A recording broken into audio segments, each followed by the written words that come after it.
Samuel of Morocco. And now, lords and ladies, good gentles all, please welcome those loquacious lovers of legends and lore. Those versatile viscounts of voluminous verbosity as they portray a panoply of personalities under this preeminent proscenium. Please welcome Mr. Smythe and Mr. Jones. Can we have a royal huzzah? Oh, very nice. I'm Mr. Smythe and I'm Mr. Jones. And how is each and everybody doing today? Welcome to the theater, the famous Royal Theater. And while we're in the theater, I say let's do a play. Using our imagination as well as good enunciation. Together we will be creating a creation that will take your breath away.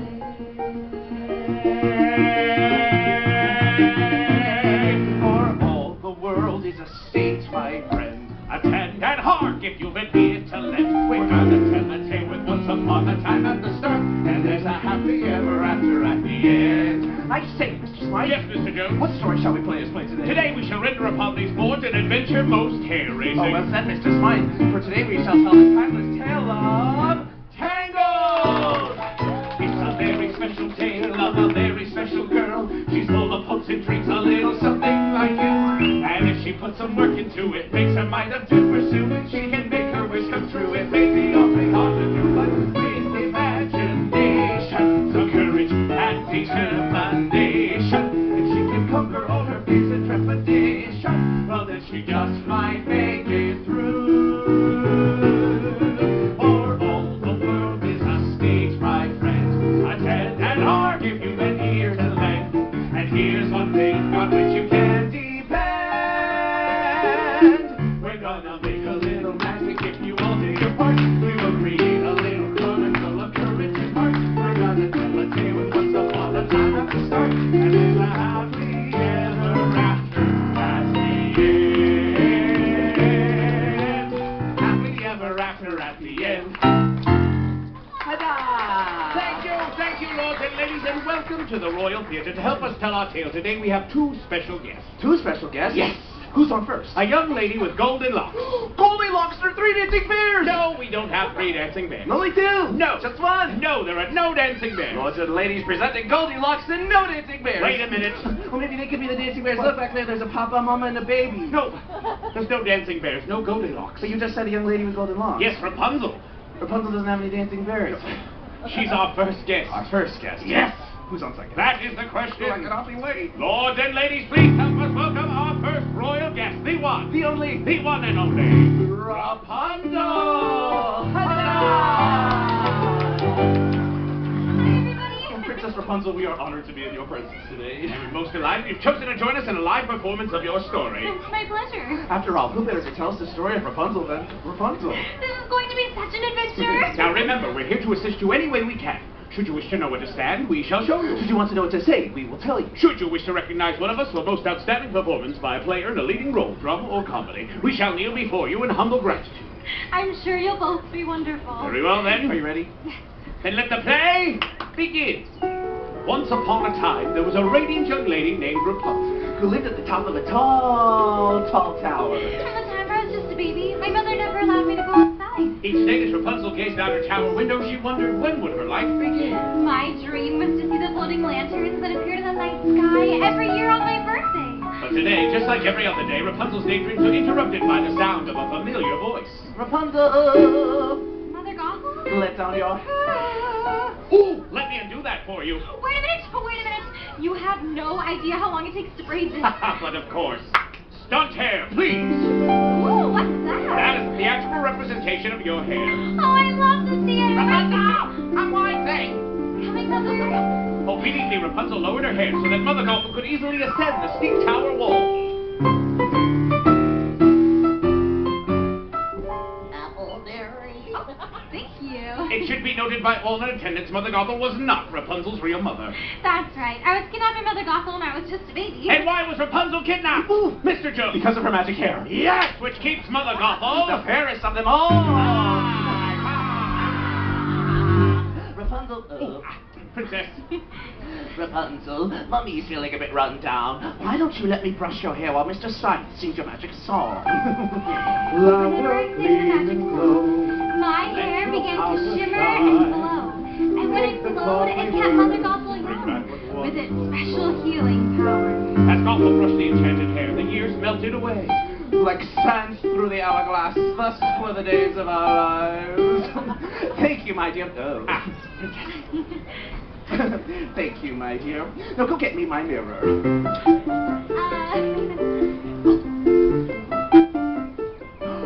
know what I see? I see a strong, confident, beautiful young lady. Oh, look, you're here too. Realizing this might be a final opportunity, Rapunzel summoned up the courage to ask. Mother, I was wondering. I mean, it's my birthday tomorrow. Would you please take me to see the floating lanterns? It's my only birthday wish. Absolutely not, Rapunzel. Oh, Sorry. Samuel, flower, gleam and glow, let your power shine, make a clock reverse, bring back what was mine. Ta-da! I told you the world is a dangerous place filled with ruffians and thugs, and that's why I keep you locked up in this beautiful tower. Oh, seriously, Sam? Flower glow, power shine, clock reverse, mine. Oh, for your own safety, my dear, you will never, ever leave this tower. Ever! Trust me, Rapunzel, Mother knows best. Rapunzel was determined to see those floating lanterns, so she did what any imprisoned 18-year-old girl would do. She packed up a frying pan and headed for the window. Looking down, Rapunzel spotted a young man climbing the tower. A stranger? And as the young man hauled himself into her tower room, Lords and ladies, a hearty huzzah for Flynn Rider! Huzzah! Just then, Rapunzel did what any imprisoned 18-year-old girl who just knocked down a climbing stranger would do. After that, she went through his belongings, found a royal crown, and hid it. Now surely I can convince him to take me to see the floating lanterns. well, Rapunzel didn't know that the crown was stolen. Flynn was a wanted man. Look, Blondie, there is no way that I will ever take you to see the floating... Okay, I'll take you to see the lanterns. Anything to get that crown back. And so Rapunzel let down her hair. And down the tower they climbed. Okay, this isn't weird. Climbing down hair. As they scaled down the stone wall, the stranger introduced himself as... Flynn Rider. Oh. And before Rapunzel could say... Hold your breath, Flynn. Their feet were on the ground and they were off and running on their new adventure. I can't believe I did this. This is so fun. I just hope we don't run into any ruffians or thugs. Hoping to end this adventure as quickly as possible. And to avoid being arrested by the royal guards, Flynn said, Hey, you hungry? I know a great place for lunch. and thus he led the way to the Snuggly Duckling Tavern.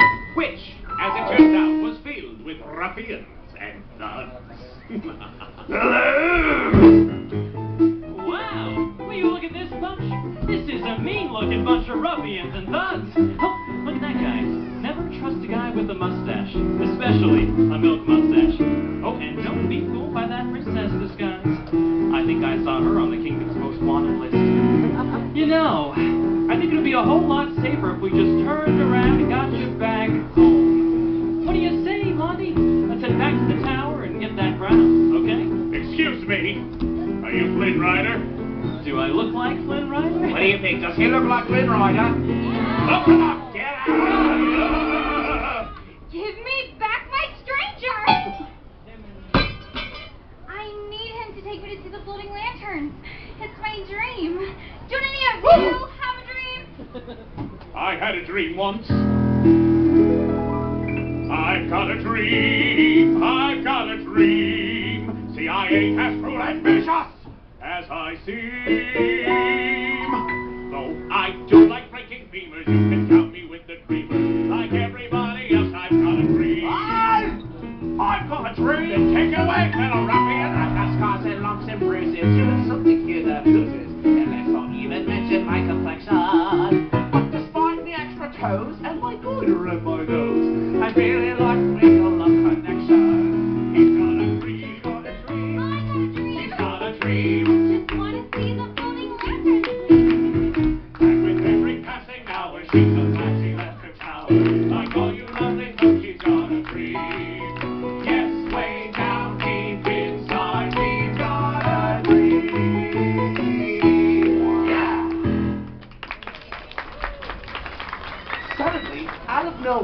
became a brand new character nobody had ever seen. Well, I've seen him. That's Maximus, a horse of the royal guard. And he's after me! Follow me! There's a secret passage.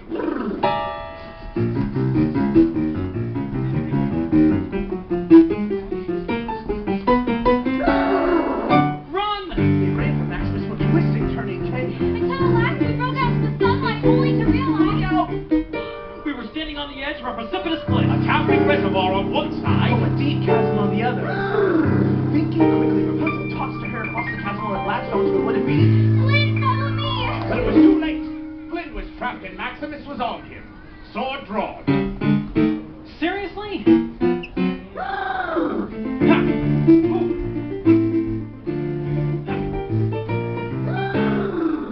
What?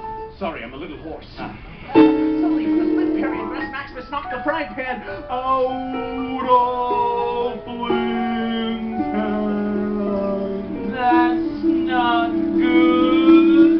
Flynn, catch! Got it! And thus he was able to follow Rapunzel to safety. Huzzah! However, the victory was short-lived, for Maximus kicked his hoof against the reservoir, releasing a flood of water. Flynn and Rapunzel found themselves trapped in a cave, too dark to find their way out with the water level rising. I never should have left my tower. This is all my fault, Flynn. Eugene. What? My real name is Eugene Fitzherbert. Someone might as well know. Well, I have magic hair that glows when I sing. What? I have magic hair that glows when I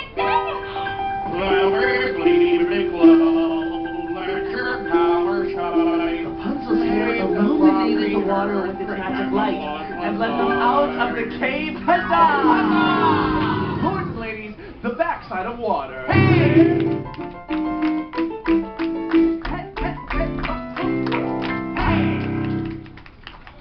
Once on dry land, Eugene kept his promise and took Rapunzel to see the floating lantern. Wait a minute. Where's the boat? We were in a boat. She's right, we were definitely in a boat. We don't have a boat. Oh, but it was so romantic. You can't leave that part out. What is that? It's a theatrical representation of our boat. Oh! I love the theater. There's Samuel.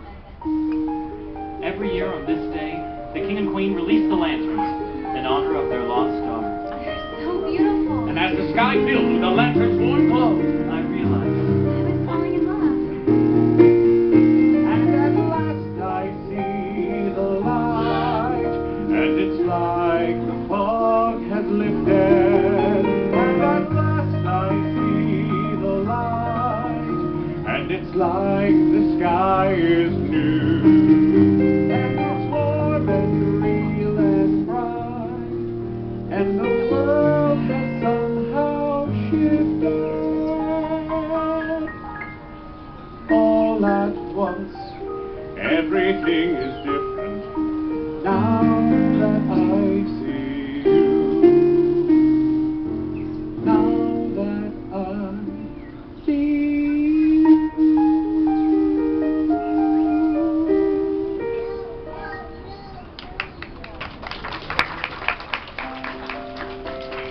What is this picture? Oh, it's a symbol of the royal family. The king, the queen, the missing princess. The missing princess. The missing princess! Eugene, I have to go! As quickly as she could, Rapunzel raced back to her tower. Rapunzel, where are you going? Rapunzel, where have you been? Out there, discovering who I really am. I'm the missing princess!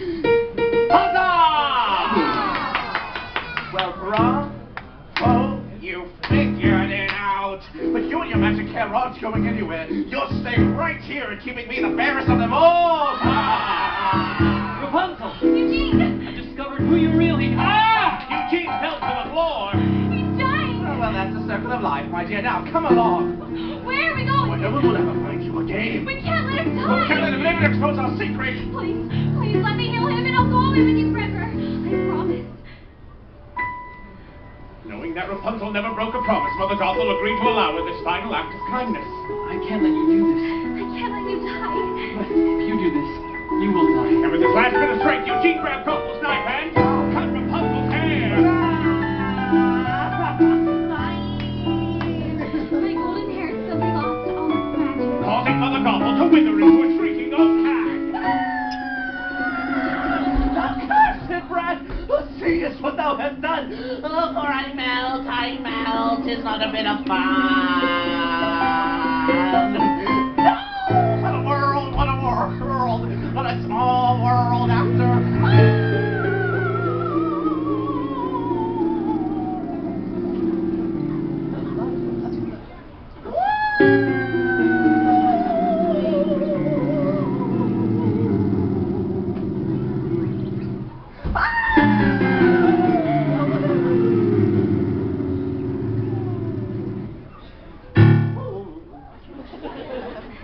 At last, Eugene, I see the light. Everything is different now that I see you. And with his dying breath, Eugene uttered the words, You were my new dream. You were mine. Rapunzel was heartbroken, and finding her dream she had lost true love, and all that remained was a single tear. That tear fell upon his cheek and began to glow. You see, the same magic that was found in Rapunzel's hair was also present in this single teardrop. Its healing light flowed through Eugene and sprang forth, swirling around the tower room. And with that light came new life and new love. We returned to the kingdom and revealed Rapunzel as the missing princess. At which point the king... And queen. My real mother and father welcomed me with open arms. It wasn't long before Rapunzel married Eugene. And Eugene married Rapunzel. And we all lived Happy